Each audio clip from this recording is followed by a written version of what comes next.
Well, hi everyone. Here's some news, some updates, and a short devotion, all from a very special location at our church home.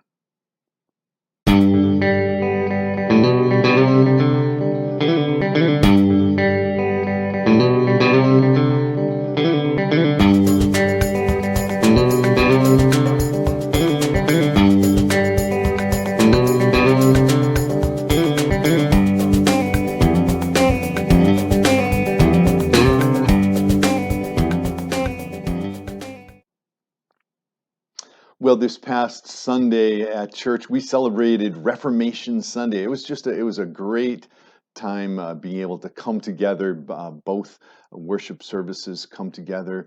There was a peaceful atmosphere, a reverent, worshipful atmosphere, and there was fun in the air. And it was just a great Sunday for worship for us all. This upcoming Sunday is another one of those Sundays where there's a midweek feast day, and we're going to celebrate on Sunday, All Saints Sunday.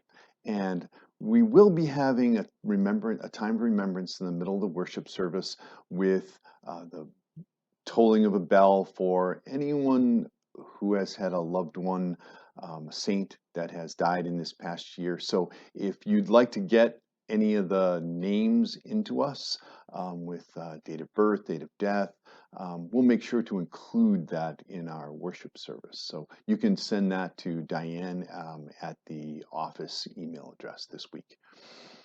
Well, part of our worship time together is part of the devotion today.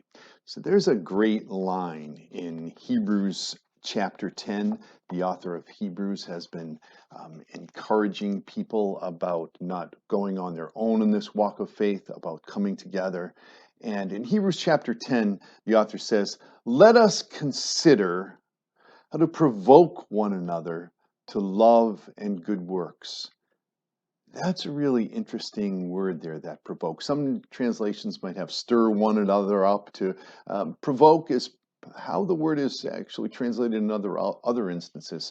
So sometimes provoke is in the negative sense, right? We provoke someone into anger or provoke some sort of contention. Here it's used provoking, interestingly, in a positive sense. The idea of let us provoke one another to love and good works. The value of coming together, the value of getting refreshed in our walk of faith, able to support one another. So I want you to consider that action verb that the author of Hebrews gives us in our walk of faith, which we celebrate on Reformation Sunday, right? We are saved by God's grace through faith. And then we get this action verb to provoke us, to stir us up to love and good works. Some of the things going on at church that involve those love and good works is the room I'm in right now.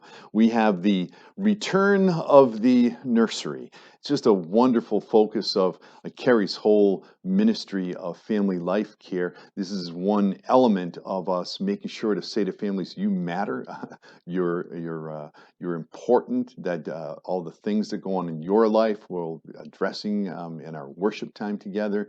And so the nursery reopens, both worship services and between.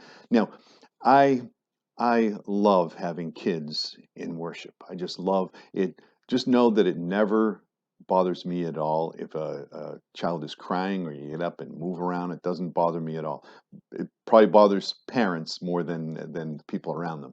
But we have this nursery here for those times that you do want to have your child in an age-appropriate setting for all your worshiping, even if it's one of the little older kids that just might need a little time in, or you need a little time. This is here for you. And then we have between worship services, we have our kids connection for all ages, but this will still be here for those younger kids during that time. So it's a joy to be able to share that is reopened. So let's see. I wrote myself some notes here to make sure we covered everything. So this Sunday, All Saints, please communicate. Anyone that you would like to be added to the list. We have our nursery reopening, and also the Madagascar candle mission trip candle fundraiser is going on at this time as well. All things that are a part of our church life together.